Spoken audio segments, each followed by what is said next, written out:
Hello, my name is Erica Sebastian, and today I'm going to be giving you a walkthrough of my digital portfolio. So to start, we're on the home page, and my portfolio is titled Miss Sebastian's Portfolio. And below is just some information on how you can get in touch with me, such as my email and my phone number. The next page I have is titled About Me. And on this page is just some background information on me, where I grew up, what I was involved with in school. I was on the track team, and these are my friends from the track team. Next, you'll see a picture of my cat Felix, and then this is my family and some more pictures of my friends during Christmas time. So these are just moments that I wanted to share on my portfolio.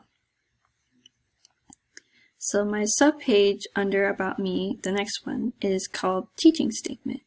And on this page, I have my teaching statement, which just explains my beliefs as a teacher, and my role and my job as a teacher and what that means to me. And it just explains a little bit about my educational background.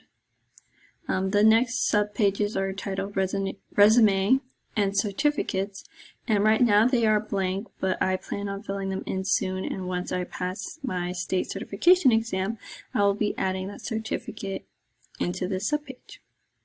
So our next page is titled Lesson Plans, and on this page I just have lesson plans from previous lesson plans that I've done in the past. I have one for each subject. I have my reading, my science, social studies, writing, and math. And for these lesson plans, my thematic unit was rainforest. So for each of these lesson plans, I had a book and an activity that was centered around the rainforest.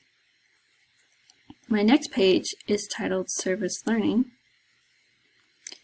And on this page, the first thing you will see is another screencast video of me. And for this project, I had been working with some middle schoolers, and I was working with my classmates to create a project. We had to create a mission for, so the students had to complete a game, and within the game, they had on this app called Goose Chase, they had to complete a certain amount of missions. And in this video, I was explaining one mission that they had to complete and what all the details that went in with completing that mission, and that's what that video is about.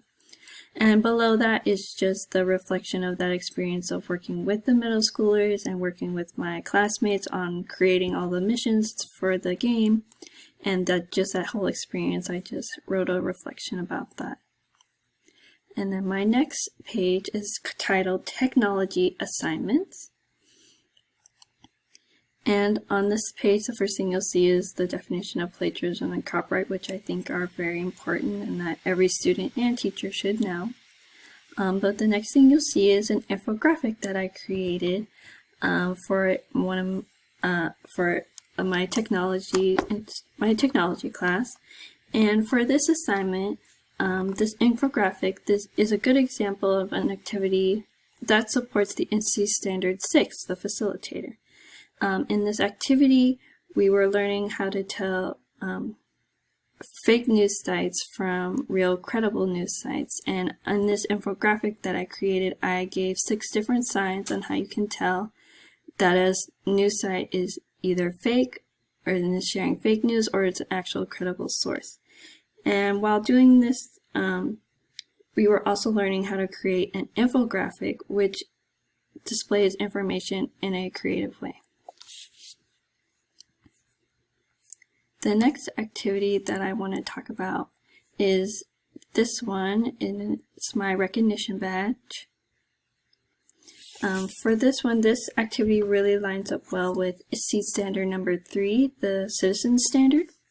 And for this activity, I completed the Google Digital Citizenship and Safety course. And this is a great way to introduce students on how they can positively contribute and responsibly participate in the digital world. So the next activity that I want to bring to your attention is my tic-tac-toe choice board. And I think this activity supports critical thinking because, for example, in the choice board activity 9, it talks, and it's labeled "Write about it" in this.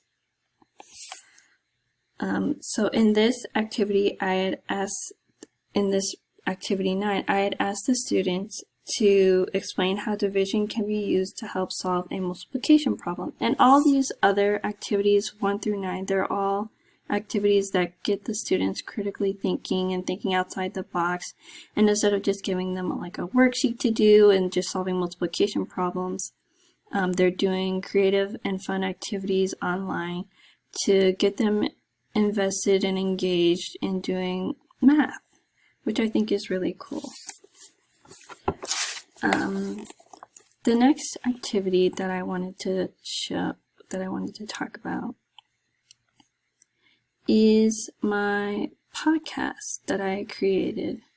So for this one, this podcast that I created is a great example of communication.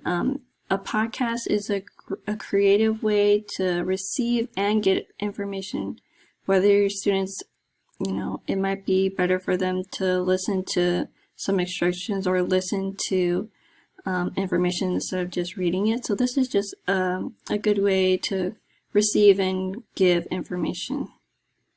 Another project that we had passed earlier that I wanted to talk about is this project, and it is in this project I created a storyboard. And so in this project, I think it supports creativity because this is a creative and fun way to tell a story. Instead of just maybe reading a story to your students, you can create a storyboard, so it's almost like a comic book, and you can introduce a story in this way. I had a really fun time creating this and creating the characters and changing the emotions on the character's face and expressing how the story was going. It was a really fun and creative way to tell a story. Instead of just sitting down and reading to your students, you could do something like a storyboard. So another activity that I wanted to highlight was another podcast that I did, which is a great way of showing collaboration, I believe.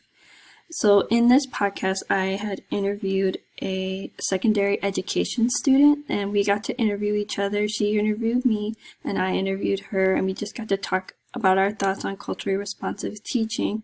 And this was a great collaboration project when working with another education student, but a different level of education, secondary, and I was elementary education. And it was a great time. I had a great time working with her. She was very delightful, and I had gained some great insight on listening to her thoughts, and she had some great things to say about culturally responsive teaching. And then my last subpage on my last tab is titled UDL, which stands for Universal Design of Learning. And the first thing you see is this paper that I wrote, which explains what UDL is and how it works and why it's beneficial to use it in the classroom and and use it with your students. And the next thing you'll see is this UDL choice board document that I made.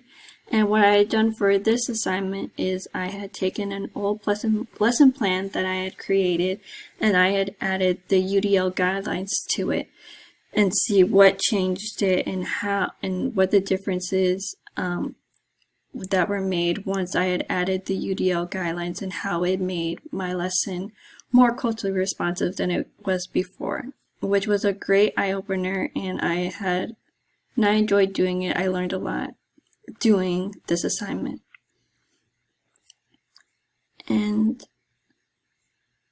below this, these are just different, it's titled Multiple Means of Engagement, Multiple Means of Representation, and Multiple Means of Action and Expression, which are different methods of the UDL that I had worked with. And this is just another Oh, and this is the lesson plan that I had used. Then I had added my I added the UDL guidelines to it and talked about how it changed my lesson and what insights that I gained now that I had added the UDL guidelines. And the last thing you'll see is this app called GimKit, where I had used this app to create a online quiz game, excuse me. So I had created a quiz through this app, and it was a good experience. It taught me a lot. Before taking this class, I had not known how to create an online game, so this was really helpful and beneficial to me as a teacher in the making. But that will be the last thing on my last page, the last activity on my last page. So this was my portfolio. I want to thank you again for listening and coming with me on this journey of my portfolio, and I hope you enjoyed it. Thank you.